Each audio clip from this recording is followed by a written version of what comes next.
ओम शांति। अज जी मुरली आ बापदादा जो 17/10/2023 अज मिठा बापदादा चवंदा मीठी बच्ची ता आत्मा इनकी पंहिंजो पंहिंजो रथ आहे। मां आहियां निराकार। मूंखे भी कल्प में हिकु बार रथ खपे। मां ब्रह्मा जो अनुभवी वृद्ध रथ उदार वठंदो। बाबा ब्रह्मा जो रथ उदार वठंदा आहिनि। तो दुनिया में माण्हू उदार वठण में हिचकिचाईंदा आहिनि, लेकिन शिव बाबा परमात्मा भी ब्रह्मा जो रथ उदार वठो अथई। प्रश्न आहे के निश्चय जे आधार ते शरीर जो भान भुलजण अति सहज थी वेंदो आहे। तव्हां उत्तर आहे तव्हां ॿारनि निश्चय सां चयो आहे बाबा असां तव्हांजा ठही विया आहियूं। त बाप जो ठहण माना ई शरीर जो भान भुलजण, खुद के आत्मा समझण। जीअं शिव बाबा हिन रथ ते ईंदा आहिनि ऐं हली वेंदा आहिनि, ईअं ई तव्हां ॿार भी प्रैक्टिस करो। मां हिन रथ में आई आहियां, कर्म करां थी, पोइ वापस मथे पंहिंजे घर हली वञो, अर्थात अशरीरी थी वञो। हिन में मुश्किल जो अनुभव न थियणो खपे। बाबा चवनि था पंहिंजे खे निराकारी आत्मा समझी बाप खे यादि करो। इहा अभ्यास असांखे करणो आहे। कर्म करण असां आयासीं, पोइ वापस अशरीरी थी वियासीं, खुद के आत्मा समझो। गीता ओम नमो शिवाय। शिव बाबा ॿारनि खे हिन ब्रह्मा जे रथ द्वारा सम्झाईंदा आहिनि। छो जी बाप ॿारनि सां पुछंदा आहिनि मूंखे पंहिंजो रथ त आहे न, मूंखे रथ त खपे न। जीअं तव्हां हर हिकु आत्मा पंहिंजो तव्हांखे रथ आहे न। ब्रह्मा विष्णु शंकर खे भी पंहिंजो सूक्ष्म शरीर आहे। लक्ष्मी नारायण आदि सभु आत्माउनि खे शरीर रूपी रथ आहे जरूर, जेके अश्व भी चईंदा आहिनि, शरीर के घोड़ो भी चईंदा आहिनि। ये आहे त मनुष्य जी ॻाल्हि सम्झाइबी आहे न। जानवरनि जी ॻाल्हियूं त बाबा न सम्झाईंदा न। जानवरनि जी ॻाल्हियूं जानवर ॼाणनि। हिते त मनुष्य सृष्टि आहे त बाप भी मनुष्यनि खे वेही सम्झाईंदा आहिनि। मनुष्य में भी जो आत्मा है न उनखे वेही सम्झाईंदा आहिनि। मनुष्य अर्थात आत्मा और शरीर, त बाबा आत्माउनि खे सम्झाईंदा आहिनि। डायरेक्ट पुछंदा आहिनि त हर हिक खे पंहिंजो शरीर आहे न। हर हिकु आत्मा शरीर वठंदी आहे ऐं छॾंदी आहे। मनुष्य त चई ॾींदा आहिनि कि आत्मा 84 लख जन्म वठंदी आहे। ये भूल आहे, जबकि तव्हां 84 जन्म वठी करे ही बिल्कुल फार थी आयो, अर्थात थकजी विया आहियो। केतिरा तंग थी विया आहिनि न माण्हू भी।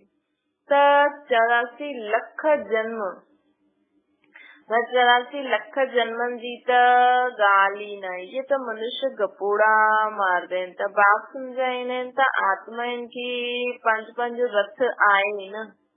त मूंखे भी रथ खपे। मां बेहद जो बाप आहियां, मूंखे सभु सॾु था करनि, त मां कंहिंमें अचां?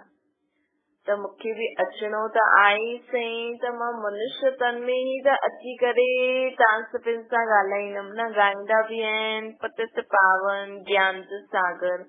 तव्हां ॿियो कोई खे पतित पावन न चईंदा आहियो, लक्ष्मी नारायण आदि खे भी न चईंदा आहियो। पतित सृष्टि खे पावन ठाहिण वारो, पतित सृष्टि खे पावन ठाहिण वारो अर्थात पावन सृष्टि जो रचयिता परम पिता परमात्मा बगैर कोई न थी सघंदो आहे। सुप्रीम फादर उहो ई आहे न। बाबा सुनता सुप्रीम फादर ब्रह्मा की कॾहिं ब्रह्मा बाबा भी ॻाल्हाईंदा आहिनि, शिव बाबा भी ॻाल्हाईंदा आहिनि। त सुप्रीम फादर त उहो ई आहे न। बाप ॼाणदा आहिनि त नंबरवार पत्थर बुद्धि खां पारस बुद्धि ठहो था न।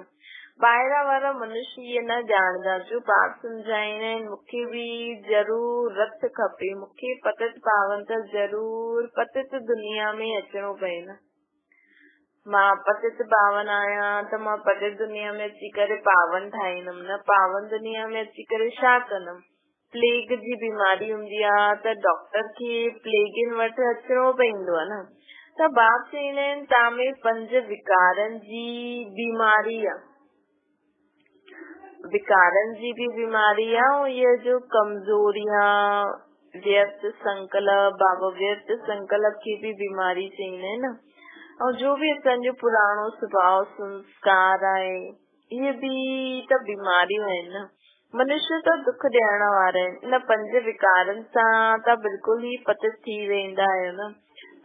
त बाप सम्झाईंदा आहिनि मूंखे पतित दुनिया में ही अचणो पए। पतित खे ही भ्रष्टाचारी चइबो आहे न। पावन खे श्रेष्ठाचारी चइबो। बरोबर तव्हांजो भारत पावन श्रेष्ठाचारी हुयो। लक्ष्मी नारायण जो राज्य हुयो न, जंहिंजी ही महिमा ॻाईंदा आहियूं। सर्वगुण संपन्न 16 कला संपूर्ण। हुते सभु सुखी हुया। बाबा चवनि था सत्युग में सभु सुखी हुया। इहे त कल्ह जी ही ॻाल्हि आहे न। त बाप चईंदो आहे मां अचां त कीअं अचां ॿुधायो। कंहिंजे शरीर में अचां। जॾहिं तव्हां हेॾियूं रड़ियूं मारे करे भॻवान खे सॾु था करो त तव्हां ॿुधायो कि भगवान कंहिंमें अची करे असांजी मदद करे। आख़िर त कंहिंमें त ईंदो न। पहिरियों त मूंखे प्रजापिता ब्रह्मा खपे। सूक्ष्म वतन वासी खे हिते कीअं वठी अचां। उहो त फरिश्तो आहे न। हुनखे पते दुनिया में कीअं वठी अचां। इहे त दोष थी वञे। भई ॾिसो परमात्मा हिन सृष्टि ते असां दुखी आहियूं त ईंदा आहिनि। लेकिन बाबा चए तो मां त ब्रह्मा जे तन में अचां। तव्हां चओ था ब्रह्मा त सूक्ष्म वतन वासी आहे। सूक्ष्म वतन में त पावन आत्माएं रहंदियूं आहिनि। त मां हुनखे हिन पतित दुनिया में वठी ईंदमि त दोष थी वेंदो न।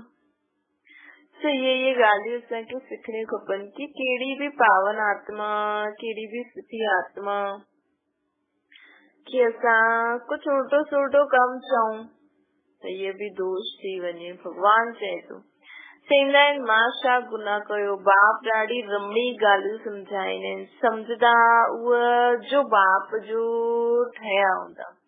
बाबा जी मुरली जी हर ॻाल्हि सम्झण जे लाइ पहिरियों आत्मा खे निश्चय हुजणो खपे कि मां आत्मा आहियां। मुंहिंजो बाप परमात्मा आहे ऐं मुंहिंजो पीउ चए थो। जॾहिं सां इन पीउ बाप टीचर सतगुरु बाप जे संबंध में बाबा जो असांखे सम्झानी ॾींदो आहे। टीचर जे संबंध में जो सम्झानी ॾींदो आहे। टिनी लोकनि टिनी कालनि जी सतगुरु जे संबंध में जो श्रेष्ठ मत ॾींदा आहिनि। बाबा मुक्ति जीवन मुक्ति जी राह ॾेखारींदा आहिनि। वरदान ॾींदा आहिनि। इहे केरु सम्झी सघंदा जो बाबा खे बाप बि सम्झंदा आहिनि टीचर बि सम्झंदा आहिनि सतगुरु बि सम्झंदा आहिनि। घड़ी घड़ी बाप खे यादि कंदा रहो। बाप चईंदा आहिनि मां ईंदो ई तॾहिं आहियां जॾहिं धरती ते पाप वधंदो। कलयुग में मनुष्य केतिरा पाप कंदा आहिनि त बाप पुछंदा आहिनि ॿार ॿुधायो मां अचां त कंहिंजे तन में अचां। अॼु बाबा जी मुरली हिन ते आहे। मूंखे खपे बि जरूर वृद्ध अनुभवी रथ खपे। इहे त मां रथ वरितो आहे। बरोबर हिननि बि ॾाढा सारा गुरु कया आहिनि। शास्त्र आदि पढ़िया आहिनि। इहे बि लिखल आहे न। ॾाढो पढ़ियल हुयो। अर्जुन जी ॻाल्हि न आहे। मूंखे कोई अर्जुन व कृष्ण जो रथ थोड़ी खपे। मूंखे त खपे ब्रह्मा जो शरीर। उन्हनि खे ही प्रजापिता ब्रह्मा चईंदा आहिनि। कृष्ण खे त प्रजापिता न चईंदासीं न। बाप खे त ब्रह्मा जो ही रथ खपे न जंहिंसां ब्राह्मणनि जी प्रजा रचे सघे। ब्राह्मणनि जो आहे सर्वोत्तम कुल। बाबा चवनि था वैरायटी रूप ॾेखारींदा आहिनि न। ब्राह्मणनि जो आहे सर्वोत्तम कुल वैरायटी रूप ॾेखारींदा आहिनि न। देवता क्षत्रिय वैश्य शूद्र। बाक़ी ब्राह्मण काॾे आहे जेको विराट रूप ॾेखारींदा आहिनि न। हुनमें देवता भी आहिनि क्षत्रिय भी आहिनि वैश्य भी आहिनि शूद्र भी आहिनि। बाक़ी की ब्राह्मण काॾे आहे बाबा चवंदा। बाक़ी विराट रूप में दुनिया वारा जे विराट रूप ठातो अथई न हुनमें शिव बाबा ऐं ब्राह्मणनि खे गुम करे छॾियो अथनि। ई कंहिंखे बि पतो न आहे। ऊच ते ऊच ब्राह्मणनि जी चोटी आहे। चोटी त सभिनि खे सम्झाइबो आहे। चोटी त तॾहिं सम्झ में ईंदी। चोटी आहे तॾहिं सम्झ में ईंदो कि इहे ब्राह्मण आहे। मतलब जंहिंजी मथे ते ईअं चोटी पहिरियों चोटी रखंदा हुया पोइ जणियो पाईंदा हुया। हाणे त कुझु चेन पाए छॾंदा आहिनि। सच्ची सच्ची चोटी त असांजी आहे। बाबा चवनि था तव्हां राज ऋषि आहियो न वॾी चोटी वारा आहियो। बाबा चवनि था असां राज ऋषि अर्थात वॾी चोटी अर्थात असांजी बुद्धि ॾाढी सुठी आहे। चोटी मथे ते हूंदी आहे न, असांजी बुद्धि ॾाढी सुठी आहे, विशाल। जीअं जीअं असां पवित्र थींदी वेंदी न आत्मा, ऐं बाबा ये यादि सां त पवित्र थींदी वेंदी, लेकिन ज्ञान बि ॿुधणो आहे, साथ साथ मनन चिंतन बि करणो आहे, तॾहिं पोइ असांजी बुद्धि विशाल थींदी वेंदी। सिर्फ़ु बाबा जी यादि सां कुझु न थींदो आहे।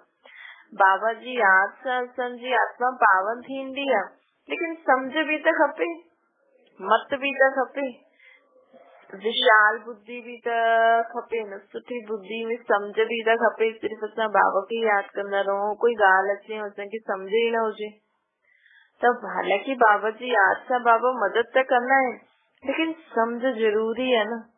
त मुरली ॿुधण बि जरूरी आहे, विचार सागर मंथन करण बि जरूरी आहे। बाबा चवनि था ऋषि हुनखे चइबो आहे जो पवित्र रहंदा आहिनि। तव्हां आहियो राजयोगी, राज ऋषि। राजे जे लाइ तपस्या था करो, वो मुक्ति जे लाइ हठ योग जी तपस्या कंदा आहिनि। तव्हां जीवन मुक्ति राजे जे लाइ राजयोग जी तपस्या था करो न। दुनिया वारा हठ योग जी तपस्या कंदा आहिनि मुक्ति जे लाइ, असां जीवन मुक्ति राजे जे लाइ राजयोग जी तपस्या था करूं। असांजे नाम या शिव शक्ति, शिव बाबा तव्हांखे रीइनकॉर्नेट कंदा आहिनि, अर्थात नयो ठाहींदा आहिनि। त तव्हां पोइ वरी खां भारत में जन्म वठंदा आहिनि। जन्म वरितो हुयो, कोई भल जन्म वरितो हुयो, परंतु सम्झंदा न आहिनि कि असां शिव बाबा जा ठहिया आहियूं, उन्हनि वटि असां जन्म वरितो आहे। हाणे असांखे न सदा इहे यादि रखो कि मुंहिंजो हाणे मुंहिंजो नयो जन्म आहे। हाणे मुंहिंजो माता पिता शिव बाबा ब्रह्मा मां आहे, मूंखे हुननि जे चए ते हलणो। भले तव्हां घर गृहस्थी में रहो था, सभु कुझु कंदे हुए बि जीअं स्त्री शादी करे ईंदी आहे त हुनखे लॻंदो न हाणे मुंहिंजो इहो घर हिते, हिनजे हिसाब सां मूंखे हलणो। हीअ असांखे बि सदा सम्झणो खपे कि हाणे भले शरीर उहो आहे, कपिड़ा उहे ई आहिनि, संबंधी उहे ई आहिनि, लेकिन असांजी स्मृति, असांजी सम्झ नई आहे। छोकी असांजा हाणे माता पिता खे ठहियो आहे, असां हुन नई सम्झ सां पंहिंजी घर गृहस्थी में रहो, ये सम्झ हुजणी खपे। अगरि अहिड़ो सम्झो त शरीर जो भान बिल्कुलु निकिरी वेंदो। त जीअं शिव बाबा निराकार हिन रथ में आहिनि, तव्हां बि पंहिंजे खे निराकार आत्मा सम्झो। बाप चवंदा आहिनि ॿार मूंखे यादि करो, हाणे घर वापसि हलणो आहे। तव्हां त पहिरियों अशरीरी हुयव न, पोइ देवी देवता आहिनि जो शरीर असां वरितो हुयो, हीअं चक्कर फिराइणो। मां पहिरियों निराकार आत्मा परमधाम में अशरीरी हुयमि, पोइ मां देवी देवता आहिनि जहिड़ो शरीर वरितो, पोइ मां क्षत्रिय शरीर में आयमि, पोइ वैश्य, पोइ शूद्र शरीर में आयमि। हाणे मुंहिंजो शरीर भल पुराणो आहे, लेकिन हाणे बाबा चईंदा न ट्रस्टी रहो त असांजो शरीर ऐं आत्मा सभु बाबा खे ॾेई छॾियो त हाणे असां ब्रह्मन ठही विया आहियूं। हाणे पोइ असांखे अशरीरी ठहिणो आहे। तव्हां मुंहिंजे निराकार खे ई चईंदा आहियो न बाबा हाणे असां तव्हांजा ठहिया आहियूं, असांखे वापसि वञणो आहे। असां कंहिंखे चईंदा आहियूं शिव बाबा खे सम्झ सां चओ, देह खे त न वठी हलणो आहे न, आत्मा ई हल्दी न। बाबा चवनि था हे आत्मायूं हाणे मुझ बाप खे ऐं स्वीट होम खे यादि करो। मनुष्य जॾहिं विलायत सां लौटंदा आहिनि त चईंदा आहिनि हलो पंहिंजे स्वीट होम भारत हलूं, जाते जन्म वरितो हुयो उते लौटी अचूं। मनुष्य मरदा आहिनि त जाते जन्म वरितो अथई हुते हुननि खे खणी ईंदा आहिनि। सम्झंदा आहिनि भारत जी मिट्टी जो ठहियो आहे त उहा मिट्टी भारत में ई छॾनि, मतिलबु शरीर जी मिट्टी। बाप चईंदा आहिनि मुंहिंजो जन्म बि भारत में ई आहे, शिव जयंती बि भारत में ई मल्हाईंदा आहिनि न। मुंहिंजो नाम त ढेर रखिया आहिनि, शिव बाबा जो नाम केॾा सारा रखिया आहिनि। चईंदा आहिनि हर हर महादेव, सभिनि जो दुख काटण वारो, सभिनि जो दुख काटण वारो उहो बि मां ई आहियां न, शंकर न आहे। ब्रह्मा सर्विस ते हाजिर आहे ऐं पोइ जो स्थापना कंदा आहिनि उहो विष्णु जा 2 रूप सां लक्ष्मी नारायण ठही करे पालना कंदा आहिनि। मूंखे प्रजापिता ब्रह्मा जरूर खपे, आदि देव जे बरोबर मंदिर बि आहे न। बाबा चवनि था आदि देव जो बरोबर मंदिर भी आदि देव किंजो बारा कोई ॿुधाए जो बाप केर हुयो। आदि देव जो बाप केर हुयो। आदि देव प्रजापिता ब्रह्मा उन्हनि जो बाप केर हुयो शिव। ये जगदम्बा जगत पिता जो यादगार मंदिर आहे। हिन आदि देव ब्रह्मा जे रथ में बाप वेही असांखे ज्ञान था ॿुधाइनि। कोठरी में सब ॿार वेठा आहिनि। सभी जो मंदिर त न ठाहींदासीं न, जाते दिलवाड़ा मंदिर में हीअं सब कोठी में सब ॿार वेठा आहिनि। मुख्य 108 जी माला हूंदी आहे न, मुख्य 108 जी माला हूंदी आहे त 108 कोठियूं ठाही अथई। मधुबन मथे पांडव माउंट आबू में दिलवाड़ा मंदिर जो बाबा सभु ॿुधाए थो। 108 जी पूजा थींदी आहे न। मुख्य आहे शिव बाबा, पोइ ब्रह्मा सरस्वती युगल दानो। वो शिव बाबा आहे फूल। उन्हनि खे पंहिंजो शरीर न आहे। ब्रह्मा सरस्वती खे त पंहिंजो शरीर आहे। माला शरीर धारण जी ठहींदी आहे न। सभु माला खे पूजदा आहिनि। माला खे जो पूजदा आहिनि उहो बि सम्झ करे पूजो कि मथे मथे फूल आहे शिव बाबा, पोइ युगल दाना ब्रह्मा सरस्वती, पोइ जेका बाबा जा मददगार आत्मा आहिनि उन्हनि जो नंबरवार माला ठहियल आहे। पूजी करे पूरो करे पोइ शिव बाबा खे नमस्कार कंदा आहिनि, मथो झुकाईंदा आहिनि। हीअं कंदा आहिनि लेकिन सम्झंदा न आहिनि कि फूल शिव बाबा आहिनि। लेकिन असांखे बाबा ॿुधाइनि था छो जी उन्हनि बाबा चईंदा आहिनि पोइ भक्ति मार्ग में माण्हू ईअं पोइ मथो टेकदा आहिनि, मथो झुकाईंदा आहिनि छो जी उन्हनि हिननि सभिनि खे पदत खां पावन ठाहींदा आहिनि। इन करे हुननि जी पूजा थींदी आहे। माला हथ में खणी करे पोइ राम राम चईंदा आहिनि। असांखे कहिड़ी माला जपणी आहे? असांखे निरंतर बाप खे यादि करे हर कर्म करणो आहे। परम पिता परमात्मा जो नाम त कंहिंखे पतो ई न आहे। शिव बाबा है मुख्य, पोइ ब्रह्मा सरस्वती मुख्य आहिनि। बाक़ी ब्रह्मा कुमारी जो बाक़ी उनखां पोइ जो ब्रह्मा कुमारियूं जो पुरुषार्थ कंदा रहंदा आहिनि न उन्हनि जो नाम हूंदो आहे। अॻियां हली तव्हां सभु ॾिसंदा, अॻियां हली असांखे सभु पतो लॻंदो केर केर मुख्य मुख्य ॼाणा आहिनि। जॾहिं पिछाड़ी थींदी तॾहिं तव्हां हिते अची करे रहंदा। मधुबन में हाणे त मधुबन में सभु वञनि था लेकिन अंत में मधुबन में केर वञी सघंदो? अंत में मधुबन में उहे ई वञी सघंदा जो पक्का योगी हूंदा, उहे ई मधुबन में रही सघंदा। हाणे त ॾिसो सेवार्थ त माण्हुनि बाबा चईंदा आहिनि सभिनि खे अलाउ कंदा आहिनि न मधुबन में, लेकिन पिछाड़ी में कोई भी मधुबन न वञी सघंदो। उहे ई आत्मायूं मधुबन वञी सघंदियूं। उन्हनि खे मधुबन वञण जी गाॾी भी मिलंदी। जेकी बाबा जी पक्की योगी आत्मा, मतलब जो बाबा खे पक्को यादि कंदी हूंदी न, जिगरी बाबा जो ॿार हूंदो, उहो ई मधुबन वञी सघंदो आहे, उहो ई उते रही सघंदो आहे। भोगी खे थोरो थका ॿुधण सां खत्म थी वेंदा। भोगी त कोई जो ऑपरेशन ॾिसण सां भी मनुष्य अनकॉन्शियस थी वेंदा आहिनि। हाणे पार्टीशन में केतिरा मनुष्य मरिया, उहो माण्हू त गपोड़ा मारदा रहंदा आहिनि कि असांजे बिगर कोई लड़ाई, असां बिगर कोई लड़ाई राज्य वठी उहा माण्हू त गपोड़ा मारदा रहंदा आहिनि कि असां बिगर लड़ाई राज्य वठी वठो। परंतु मरिया जो ॻाल्हि मरिया त ॾाढा माण्हू न्यूज़ में केतिरा ॾेखारनि, छा ॾेखारनि कंहिंखे पतो थोड़ी पवंदो। त कई माण्हू कूड़ ॻाल्हाईंदा आहिनि कि ॾिसो असां त बिना लड़ाई लड़े राज्य वठी वठो। ये आई कूड़ी दुनिया। हाणे सचो बाप ही असांखे सच ॿुधाईंदा आहिनि। बाप चईंदा आहिनि मूंखे रत त खपे न। शिव बाबा चईंदा आहिनि मूंखे रत त खपे, मां साजन वॾो आहियां त सजनी भी वॾी खपे न। शिव बाबा साजन वॾो आहे त सजनी भी वॾी खपे। अर्थात सुठी अनुभवी। ब्रह्मा सरस्वती आहे, ब्रह्मा मुखवंशावली, उहो कोई ब्रह्मा जी युगल थोड़ी आहे। शिव बाबा जी सजनी केरु आहे? ब्रह्मा बाबा। सरस्वती त ब्रह्मा जी बेटी है ना, उन्हनि खे पोइ जगदम्बा छो चईंदा आहिनि? छो जी इहो मेल आहे न, त माता इनकी संभाल करण लाइ पोइ जगदम्बा खे निमित रखियो आहे। ब्रह्मा मुख वंशावली, सरस्वती त ब्रह्मा जी बेटी थी वई, मम्मा त जवान आहे, ब्रह्मा त बुढ़ो आहे न। सरस्वती जवान, ब्रह्मा जी स्त्री शोभदी न, हास पास में कहलाए न सके। हाणे तव्हां सम्झी विया आहियो न।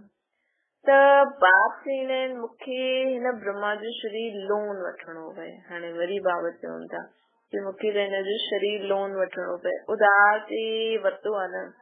ब्राह्मणनि खे खाराईंदा आहिनि त उहा आत्मा अची करे ब्राह्मणनि जे शरीर जो आधार वठी करे खाईंदी आहे। पहिरियों ईअं थींदो हुयो, हाणे न थींदो आहे। आत्मा उहो शरीर छॾे वेंदी, छॾे करे ईंदी थोरी आहे। भई माण्हू बस श्राद्ध करण, ब्राह्मणनि खे खाराइनि, सोचदा आहिनि, कॾहिं कॾहिं जानवरनि खे बि खाराईंदा आहिनि, सोचदा आहिनि हा भई हिन जी आत्मा खाईंदी। हाणे कोई आत्मा के जानवर जे शरीर में के ब्राह्मण जे शरीर में ईंदी थोरी आहे। ये त ॿारनि खे बाबा सम्झायो अथई कि ड्रामा में साक्षात्कार जी रस्म रिवाज पहिरियों खां ई न हूंदा। बस भावना पूरी तव्हां चाहींदा आहियो हा भई असां हुनजे नाम जी रोटी कढूं, हुनखे खारायूं, हुनखे पहुची वई। त बाबा चवंदा ये ड्रामा में न साक्षात्कार जी रस्म पहिरियों खां ई न हूंदा। ईअं कोई आत्मा कंहिंजे शरीर में ईंदी थोरी खाइण, ऐं पंहिंजो शरीर छॾे करे कीअं ईंदी। हिते बि सॾु कंदा आहिनि, हीअ कोई आत्मा शरीर छॾे करे ईंदी न आहे, ड्रामा में न हूंदा। बाप जे लाइ त इहे रथ नंदीकरण आहे, न त शिव जे मंदिर में बैल शो ॾेखारींदा आहिनि।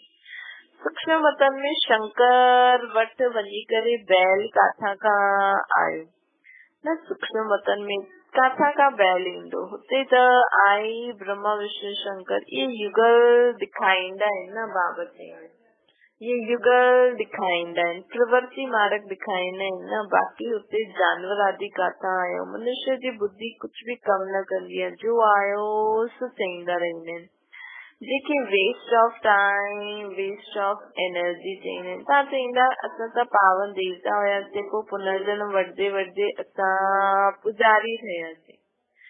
बाप ही पूज्य, आपे ही पूज्य, आपे ही पुजारी ठहींदा। पूज्य और पुजारी कोई भगवान न ठहींदो।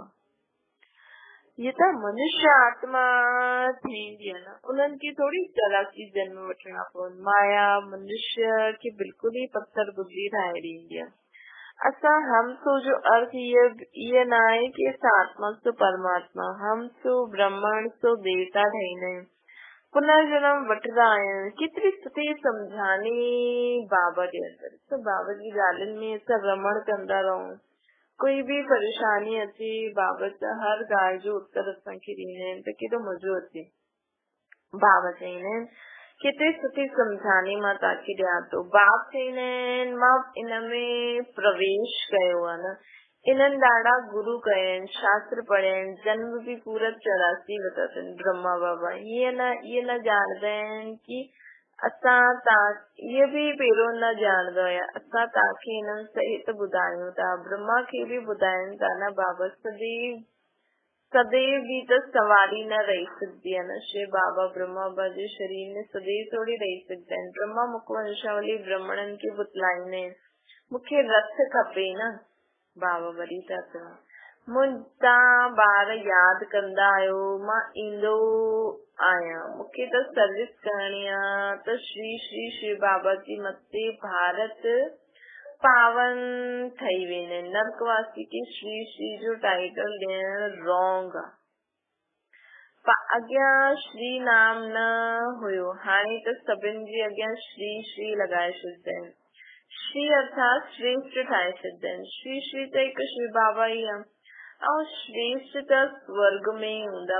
पोइ सूक्ष्म मतन ब्रह्मा विष्णु शंकर, पोइ श्री लक्ष्मी श्री नारायण जे उन्हनि जे नाम जे अॻियां श्री लॻाए छॾींदा आहिनि। बाक़ी कंहिंजे अॻियां नाम जे अॻियां न लॻाइनि। इहे सम्झण जी ॻाल्हि आहे। नॉलेज ॾाढी मज़े जी आहे, परंतु कोई पढ़दे रफ़ो चक्कर थी वेंदा आहिनि। माया हथ छुड़ाए ॾींदी आहे। दुकान में बि नंबरवार हूंदा आहिनि।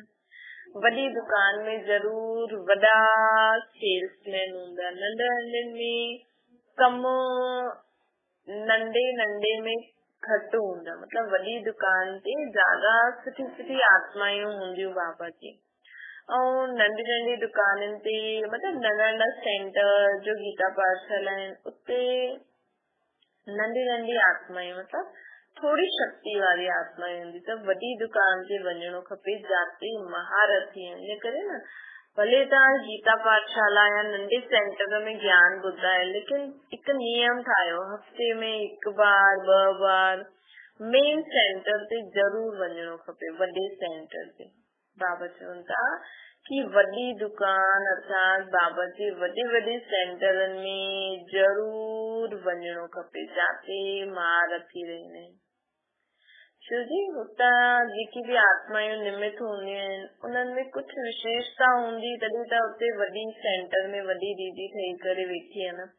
माताउनि खे त ॾाढो टाइम रहंदो आहे, ॾिसो बाबा चए थो माताउनि खे त ॾाढो टाइम रहंदो आहे। ॾिसो अगरि तव्हां सोचो था भई शिव बाबा जो बाप आहे त इहे सेंटर आदि छा आहिनि, शिव बाबा जी दुकानियूं आहिनि। अगर तव्हां शिव बाबा जे सेंटर ते वेंदव, सिर्फ़ सामान वठी ईंदव, पोइ घर में कंहिंखे न ॾींदव, मतलब ज्ञान बुद्धि ज्ञान सामान आहे न बाबा जी दुकान जो, पोइ तव्हां अगर घर में हिक ॿिए खे न ॾियो, परिस्थिति में यूज न करो त यूज न था करो। अगर शिव बाबा जी दुकान में अगर तव्हां कम कंदव, थोड़ी सेवा कंदव, चाहे ज्ञान जी करो, चाहे योग जी करो, चाहे उते जो स्थूल सेवा, ईअं न सोचो मां सेंटर ते दीदियुनि जी या इन जी से, मां शिव बाबा जी दुकान ते कम थी करा। ॾिसो कंहिंजी दुकान ते कम कंदा आहिनि त उते ख़र्च मिलंदी आहे न, बाबा चवंदा आहिनि उते असांखे ख़र्चो मिलंदो आहे न कंहिंजी दुकान ते अगरि असां कम कंदा आहियूं त। हे त शिव बाबा जी दुकान ते तव्हां कम कंदव त असांखे काथे मिलंदो, स्वर्ग में। हुनजे लाइ कम जेको करूं था हुनजे बदले असांखे स्वर्ग में धन संपत्ति मिलंदो। इन करे न समय कढी करे असांखे बाबा जी दुकान ते वञणो आहे ऐं हुते जो असांखे ज्ञान ॿुधाइनि था उहो ॿुधी करे पोइ ॿियनि खे बि बांटणो आहे। हुते कुझु कम करे सेवा करे सघंदा आहियूं त उहो बि करणो खपे। माताउनि खे त ॾाढो टाइम मिलंदो आहे, पुरुषनि खे धंधो आदि करणो आहे त बिज़ी रहंदा आहिनि, माताऊं त फ्री रहंदियूं आहिनि, रोटी पचाई बस। उहो त तापू बंधन विझंदा आहिनि, बाक़ी दुनिया वारा माताउनि जे मथां बंधन विझंदा आहिनि। वैसे कोई कम थोड़ी आहे घर में, न अॼुकल्ह त सभिनि जे घर में मायूं अची वियूं आहिनि त वैसे ई फ्री आहे। ॿुधंदा आहिनि ब्रह्मा कुमारी वटि वञनि था त विख ॾियण बंदि करे छॾंदा आहिनि, इन करे रोके ॾींदा आहिनि पोइ पुरुष। शिव बाबा अहिड़ी तिरकनी फिसलनी चीज आहे जो घड़ी घड़ी भुलिजी वेंदी आहे। बाप बिल्कुलु सहज रास्तो ॿुधाईंदा आहिनि कि मूंखे यादि करो त तव्हांजा पाप कटिजी वेंदा ऐं तव्हां मूं वटि अची वेंदा। बाबा खे यादि करण सां असांजा पाप कटिजी वेंदा ऐं असां बाबा वटि पहुची वेंदासीं। यादि न कंदा त पाप बि न करदा ऐं साथ बि न वठी हलंदा बाबा। पोइ सजा खाइणी पवंदी। भक्ति मार्ग में छाछ पींदा आहिनि बाबा जी ने न, भक्ति मार्ग अर्थात छाछ मार्ग मतलब छाछ पींदे आहिनि। मक्खन त तव्हांखे सत्य त्रेता में खाई करे पूरो, मक्खन त सत्य त्रेता में खाई करे पूरो करे छॾंदा आहिनि। मतलब भक्ति मार्ग में त माण्हुनि वटि जो कुछ हूंदो आहे उहो त छाछ बराबरि हूंदो आहे, लेकिन असां जेका आत्माएं सत्य त्रेता में हूंदा आहिनि उन्हनि खे त मक्खन जे बराबरि चीजूं मिलदियूं आहिनि। असां मक्खन दुनिया जो सुठो त असां खाई वठंदा आहियूं, बाक़ी पुठियां छाछ रहंदी आहे। छाछ बि पहिरियों सुठी मिलंदी हुई, हाणे त पाणी मिलंदो आहे। सत्य त्रेता में घी दूध जी नदी बहंदी आहे बाबा चवनि था। हाणे त घी केतिरो महांगो थी वियो आहे न। ये बाबा उनजी प्रकृति चीजनि जे बारे में तो चवनि। अच्छा माता पिता बाप दादा जो मीठी मीठी सिकिल जे बारे प्रति यादि प्यार ऐं गुड मॉर्निंग। बाबा चवनि था अच्छा मीठी मीठी माता पिता बाप दादा जो मीठी मीठी शिकिल जे ॿारनि प्रति यादि प्यार और गुड मॉर्निंग। रूहानी बाप जी सभिनि रूहानी ॿारनि खे नमस्ते।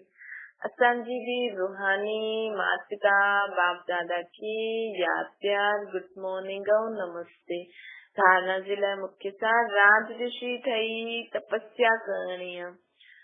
पूजनीय माला में अचण लाइ बाप समान सर्विस करणी आहे। बाबा चवनि राज ऋषि ठही तपस्या करो, पूजनीय माला में अचण लाइ बाप समान सर्विस करो। जो भी बाबा जो ज्ञान असांखे मिले थो न उहा ॿियनि खे बि ॾियो।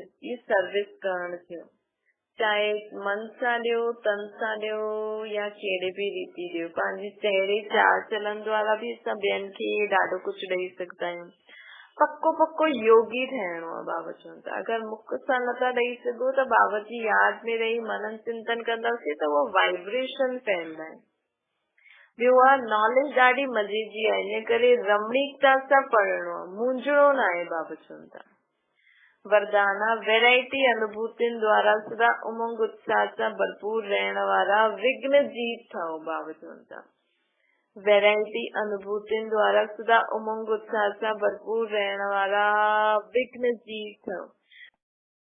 वरदान वैरायटी अनुभूतियुनि द्वारा सदा उमंग उत्साह सां भरपूर रहण वारा विघ्न जीत ठहो। बाबा चवनि था वैरायटी अनुभूतियुनि द्वारा सदा उमंग उत्साह सां भरपूर रहण वारा विघ्न जीत ठहो। रोज अमृत वेले बाबा चवनि था रोज अमृत वेले सॼे ॾींहं जे लाइ वैरायटी उमंग उत्साह जी पॉइंट्स बुद्धि में इमर्ज करो। अॼु हर ॾींहं जी मुरली में उमंग उत्साह जी पॉइंट्स नोट करो। जेकी बि मुरली ॿुधाई न उनमें जो बि सुठी सुठी ॻाल्हियूं हूंदियूं आहिनि उन्हनि खे नोट करो, जंहिंसां असांजो उमंग उत्साह सदा ठहियल रहे। ऐं उन पॉइंट्स खे पोइ विच विच में सॼे ॾींहं में रिवाइज़ बि करो। उहो वैरायटी पॉइंट्स उमंग उत्साह वधाईंदी आहे। सिर्फ़ु लिखी करे न रखिजो, हाणे हर घंटे जो लिखियो आहे उहो पढ़िजो ताकि असांजो उमंग उत्साह वधंदो रहे। मनुष्य आत्मा जो नेचर आहे कि वैरायटी पसंदि कंदा आहिनि, इन करे चाहे ज्ञान जी पॉइंट्स मनन करो या रूह रिहान करो। बाबा चवनि था या ज्ञान जी पॉइंट्स मनन करो या रूह रिहान करो, वैरायटी रूप सां ज़ीरो ठही पंहिंजो हीरो पार्ट वॼायो। बाबा चवनि था वैरायटी रूप सां अलॻि अलॻि पॉइंट्स खे ध्यान में रखी करे आत्म स्मृति में रही करे हीरो पार्ट वॼायो। हीरो पार्ट जी स्मृति में रहो त उमंग उत्साह सां भरपूर रहंदव। सभु विघ्न सहज समाप्त थी वेंदा। असां उमंग उत्साह सां भरपूर रहंदासीं न त विघ्न परेशानियूं त ईंदियूं, लेकिन रोज़ रोज़ असां बाबा जा पॉइंट्स लिखूं था, उन्हनि खे मनन चिंतन करूं था त हुन सां छा थींदो, सभु विघ्ननि सां सहज सां पार थी वेंदा आहिनि। सभु विघ्न सहज समाप्त थी वेंदा आहिनि। त असांखे रोज़ पॉइंट्स शो लिखणा खपनि, रोज़ रिवाइज शो करणा खपनि ताकि कोई बि विघ्न अचे असां हुनखे सहज पार करे सघूं। स्लोगन आहे पंहिंजी अवस्था कहिड़ो शांत से ठाहे छॾो जो क्रोध जो भूत न परे ई भॼी वञे, परे खां ई भॼी वञे। असां एॾो शांत रहूं, मन में एॾी सुठी वीचार, असां शांत कीअं रही सघंदा आहियूं मन बुद्धि द्वारा, मुख द्वारा, जीअं असां शुभ चिंतन कंदासीं। त जॾहिं पंहिंजी अवस्था कहिड़ी शांत से ठाहे छॾो जो क्रोध जो भूत परे खां ई भॼी वञे। अच्छा, ओम शांति। बाबा खे यादि करो।